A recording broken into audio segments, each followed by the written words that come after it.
narito na naman tayo para sa isang napaka-sweet at nakakakilig na love story nila Kalingap Edu at Ate Viancy. Tulad mo ay aking makilala. Para sa pagpapatuloy ng ating love story ay ito na nga ang araw na pinakahihintay ng mga supporters at fans ni Ate Viancy dahil finally ngayong araw ay kanyang kaarawan na at idinadaos ang kanyang birthday party na sobrang engrande sa tulong ng kanyang mga supporters, sponsors, pati na rin ang Kalingap team. Nakakatuwa ang kanyang birthday dahil sobrang engrande nito. Ang mga preparations ay talagang hindi basta-basta at pinaghirapan talaga. At yan ay makikita ninyo sa aming nakaraang video. Ngayong video naman ang pagpapatuloy kung ano ba talaga ang mga nangyari at mga pasabog sa birthday ni Ate Viancy. Kaya tara na't samahan nyo kami kung ano ba talaga ang nangyari sa birthday niya. Pinakaabangan. So marami kami surprises mamaya at patuloy nyo lang po suportahan ng EDSI, lalo na po si Viancy. Maraming salamat din kay Kalingap Rob for doing this always sa amin dahil hindi lang naman po sila Viancy na tutulungan niya, pati lahat naman nakasama namin from ALM. Kaya Viancy, happy birthday! Sana ma-enjoy mo to. Sana ay bukod sa ma-enjoy mo, namnamin mo yung moment kasama yung mga mahal sa buhay, family, and mga sumusuporta sa iyo dahil sila naman yung dahilan kung bakit meron kang ganito. So, yun. Happy birthday! Thank you! Thank you.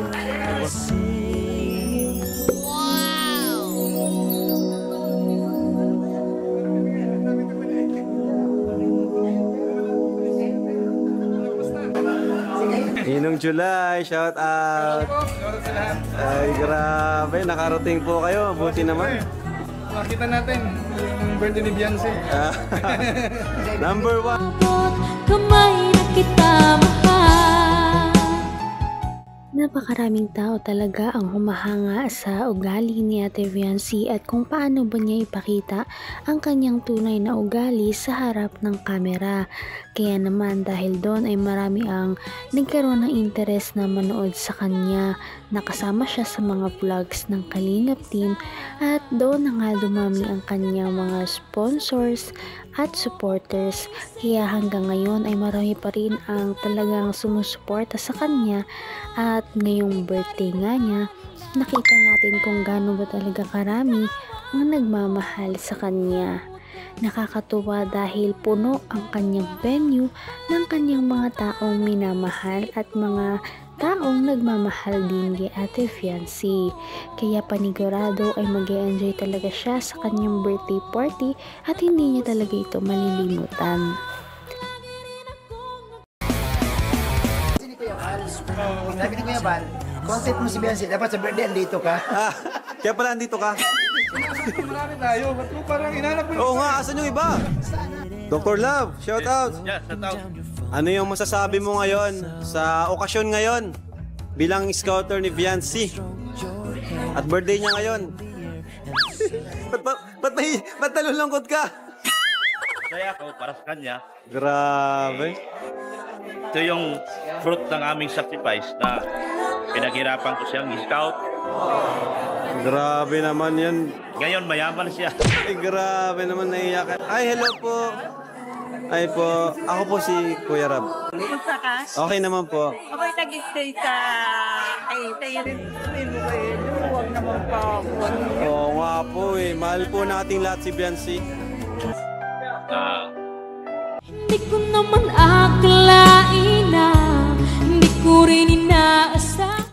Grabe, sa dinami-rami ng mga na-scout ni Dr. Love, ngayon nga lang talaga siya parang umiyak ng ganito.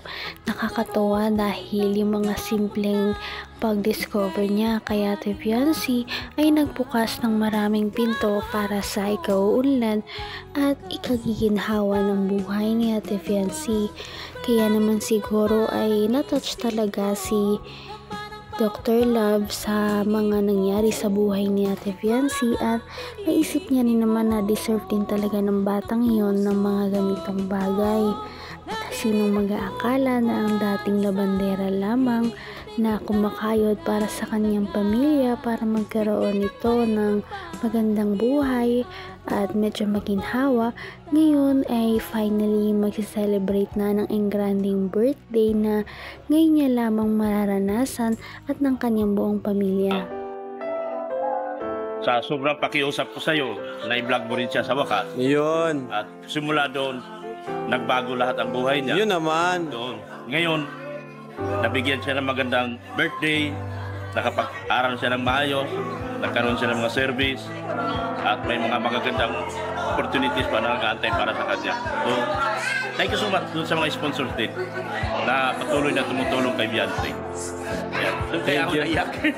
Grabe layo na nang narating ni Beyonce. Dahil yan sa pag-scout mo sa kanya. Yan, sobrang layo ng narating ni Beyonce. Kaya, nagpapasalamat ako ng marami sa Team Kalingap, sa iyo, Kuya Boss Rap, kay Kuya Bal, kay Ate Edna. Kung wala kayo, wala kong Beyonce dito. Yun. Thank you, Doc. Salamat. Thank you. Salamat.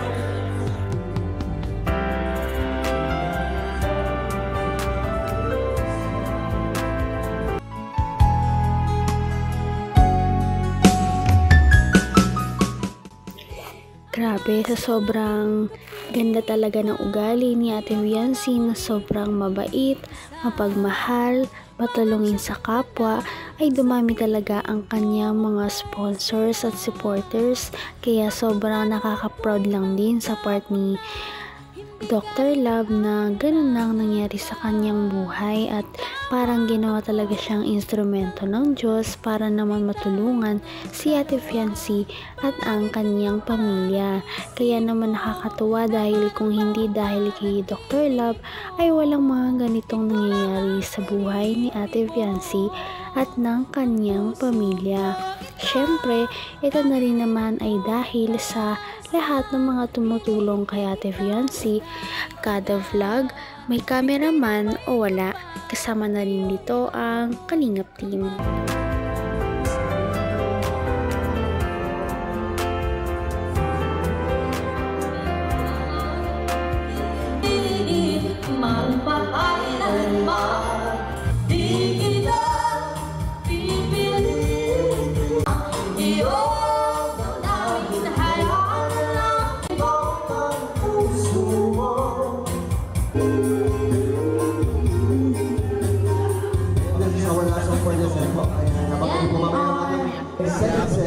And the moment that you're wonderful for me, I feel you in my arms again. And you want to be honest in my love.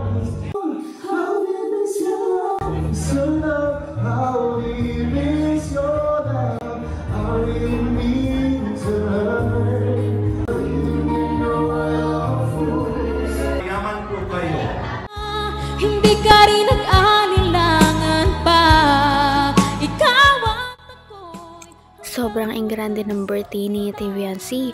Marami ang mga dumalo sa kanyang birthday kahit na hindi niya pa ito mga personal na kilala dahil maraming ibang tao na pumunta sa kanyang kaarawan. Siyempre pinagpapasalamat niya din naman yun. Ang mga pumunta sa kanyang kaarawan ay ang kanyang mga supporters na talagang matagal nang nagmamahal sa kanya since day 1 at una pa lamang siyang vinlog ni Kalingap Rab.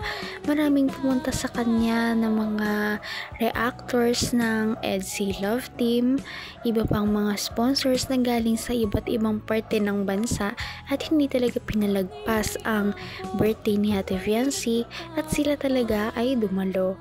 Ano pa ba ang mangyayari sa next? Kaya naman, sana ipatuloy natin silang suportahan at mahalin si Beyonce, si Kalingap Edu at ang Kalingap team. Yun lamang at maraming salamat sa panonood. Abangan natin kung magkakatuluyan ba talaga si Kalingap Edu at Beyonce. Hanggang sa muli. Bye!